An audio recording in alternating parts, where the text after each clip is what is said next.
Hello सनशाईन्स, तर कसे आहात तुम्ही? स्वागत आहे तुमचं माझ्या नवीन ब्लॉगमध्ये.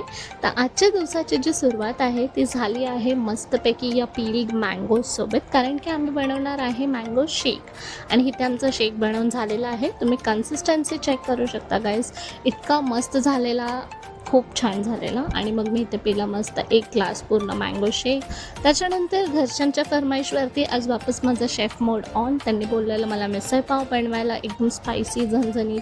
तर मग इथे मी ॲड करत आहे तेलामध्ये करी लीव्स. आणि त्याच्यानंतर मग मी त्याच्यामध्ये जो पण मसाला मी भाजलेला तो मसाला मी ह्याच्यामध्ये व्यवस्थितपणे पूर्ण ॲड करून घेतला आहे आणि त्या मसाल्याला व्यवस्थित शिजवून घेतला आहे. तुम्ही बघू शकता इथे क्लिप. आणि त्याच्यानंतर टेस्टिंग टाईम. आणि मग मी जेव्हा खाल्लं, म्हणजे मी सेकंड टाईम बनवलेलं, बट खूप जास्त चांगलं बनलेलं. एक्सपेक्टेशन थोडे कमी होते, बट छान बनलेलं.